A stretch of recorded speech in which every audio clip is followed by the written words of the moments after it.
in my never-ending quest to always try to earn recognition or move forward, I was finally offered a television show deal.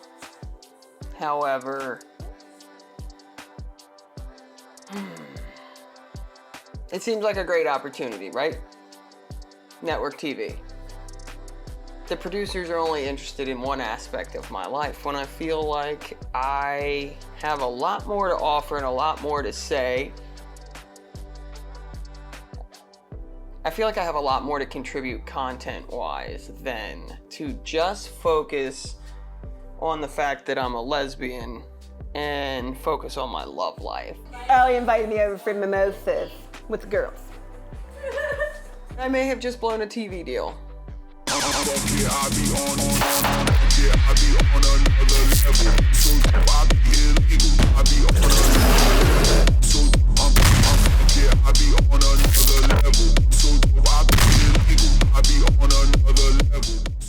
It's something I can't, you know, you know what I really want? I really just wanted to grow my YouTube channel. I can control the content. No one's gonna tell me what I can post, what I can say, what I can do. If I want to do a feature on my friend that's a photographer that's getting no play whatsoever, but the dude's talented, and I want to make a small film about what he does to show people, I want to have the platform to do that. And if I do this show, it's basically making me... Okay, so I can't give too many details about it past what I've already blabbed on social media. It seemed like a great opportunity. I had the meetings. Talk to the producers, talk to a publicist. There would be somebody managing my reputation online, how I appear to public. I would basically be the lesbian. For me to accept this deal and go on this show, it would literally mean selling out and becoming the biggest hypocrite I could possibly have been. I don't like that shit. You know, if you're thinking of starting a YouTube channel, all these other people that are supposedly YouTube experts to teach you how to grow your channel, show you how to tweak the algorithm to get views, get bumped, get recommended so that people see your content. What they don't tell you is the horrible truth that your best friends, your cousins, people you hang out with, your family, your mom even, are not going to watch your YouTube videos. YouTube is something that is not really taken very seriously by anybody other than other YouTubers. So while you watch these channels that are constantly giving you input and advice on how to tweak the algorithm and how to get your content recommended and get seen, you need to realize that a lot of what's going to discourage you is going to come from your inner circle and from the people that say they love you the most. Some of it's just blatant, just ignorance. Nobody realizes how important it is to you. They don't realize that, yes, you have to hit the subscribe button. Yes, you should hit that bell. Yes, we need you to share and give this content a thumbs up so it helps you get visible in that algorithm. Your mom, your dad, your sisters, your cousins, your brothers, your boyfriends, your girlfriends, your roommates, your best friends, they're not going to watch your videos. They'll watch your videos when they're in them and then click off. They won't pay attention. They won't contribute to your retention or your watch time. And it's just YouTube. There's endless amounts of content uploaded to YouTube every day to compete with. And if this is a mission for you, it's going to be an uphill battle. It takes years to earn subscribers. You have to build an audience. You have to engage with your people. And if you're somebody like me, that you're not focusing on one thing. I don't focus on being a lesbian. I don't focus on being a filmmaker. I don't focus on being a photographer. I film my life as it happens. So that makes it incredibly hard for an algorithm to distribute my content because they don't know where to put it. I probably would do a lot better on the algorithm if I would sell out and stick to strictly lesbian stuff. Let's be a drama channel where we can talk about trending topics on YouTube and Twitter. I can educate people. I can do all of this. It is part of what I do. But only focusing on one thing, I think, really just, it's almost like it's counterproductive. I'm somebody that doesn't really fit into a category. You cannot check off one box. I fit a multitude of things. Find that one thing that people don't know they needed. While I'm not complaining and I have a lot of support from people like you that show up every week, my best friends don't even watch my videos. I'll work on something for 13 hours and show people, 5 seconds into it, they're on their phone. That is so disrespectful, I feel. It's like, damn. Someone tell me what the fuck is going on? I hate these people. This is What why. was it? Do you know yet? Yeah, I found out. You want to take a wild guess as to what happened this morning? I'm assuming it's not your mom. My mother died. Is this the third fucking time that you've gotten this news over social media? Oh, fuck. That's fucking heavy. I'm sorry for your loss, and I don't even know what the fuck I lost because nobody told me. You realize if you're about to start a channel, you have to stay consistent, you have to stay motivated, and you cannot let yourself get discouraged because the people that are right next to you will not support your work. Show some of your friends your videos and see how long it takes them to pick up their phone and check Instagram. And if you're one of those people that do that, sitting next to somebody like me, knowing that this is their goal and this is part of their work, you should check yourself on this shit right now. Because the biggest thing that makes entrepreneurs and freelancers and content creators and people get discouraged from putting out content is the lack of support from the people close to them. It blows my mind that my biggest sources of support are from people I've never had a face-to-face conversation with. So that's really caused me to overanalyze everything now at this point that everybody says to me. A couple weeks ago, I got an email from a TV producer that read an article about an ex-girlfriend of mine and our long-distance relationship because she was in Australia. And they want to make a television show about this. At least I have McDonald's. Is that what you said? Me, as somebody that produces content, I would think that this story and the evolution of what's happened to us personally, on an intimate level.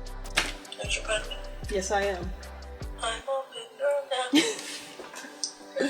Shut this off. When I met with the producer and I met with the publicist, we had conversations, and exploiting my illness was potentially part of how we could increase the stakes and turn up tension and drama on this show. It feels like I'm carrying a 90-pound. Ah! As I'm talking to them, I'm realizing that they want to stage things and they want me to make things look like this, and it's a lot of not me. Vet out or go through the process better or with more information. If for some reason you don't continue with me, but I will definitely not ever mention masturbating again in my life, and I apologize. Can I really risk giving up the opportunity when exposure to a larger platform is really what I have faith in myself, the only thing that I really think I really need? What the fuck do I need a network? Somebody telling me what to do, what content to make, editing it to make it look however they want, putting words in people's mouths. This is a hard decision to make. Do I want to do it? I think it's fucking stupid. However, there's a check.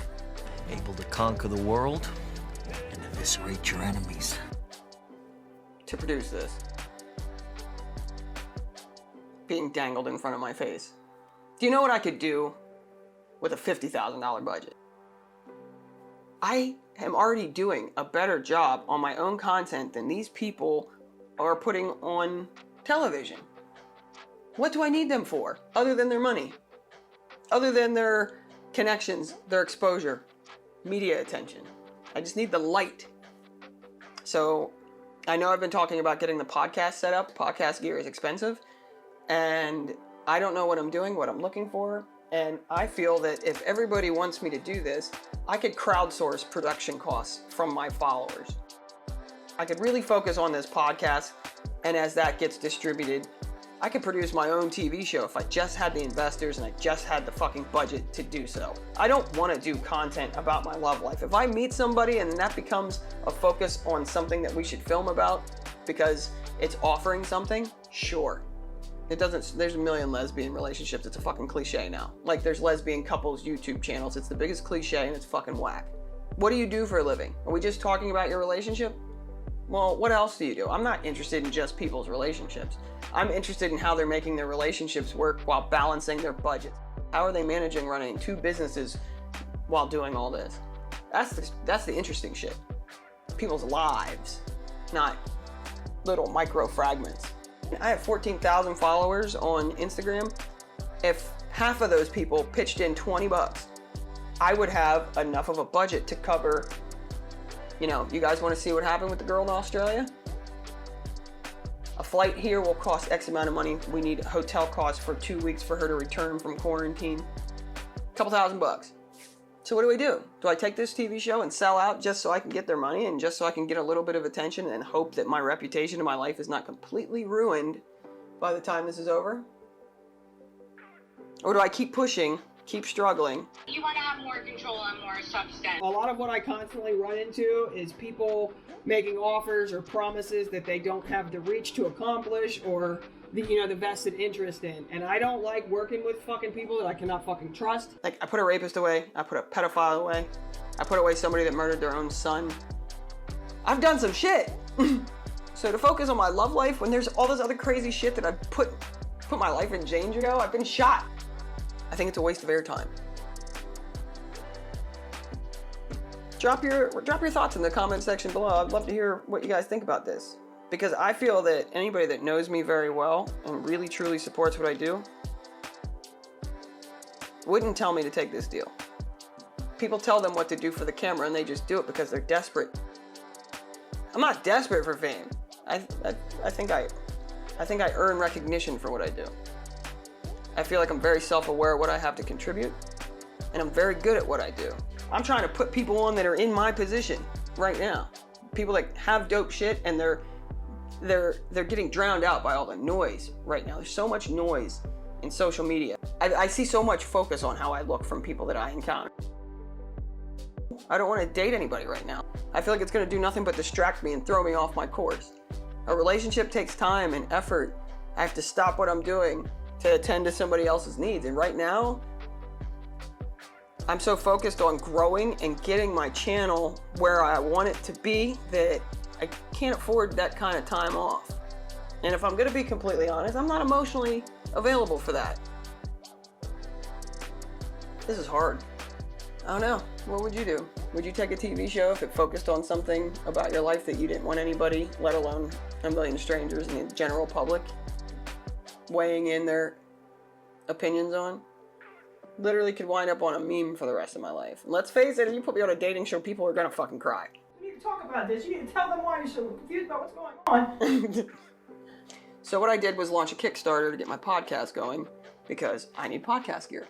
I don't know what I'm doing, so I just want to get some decent equipment that will last for a few years that I won't have to upgrade as I learn the program or learn the software, and something also that'll be remotely user-friendly for somebody like me that isn't very good at audio correction. So I figure if I can get the podcast going, then we can look into producing our own TV show down the line. So if you would like to contribute and get my big mouth running on a podcast, there will be a link in the description below so that you can head over to Kickstarter and donate a pledge to back the podcast. I would appreciate it if you do so.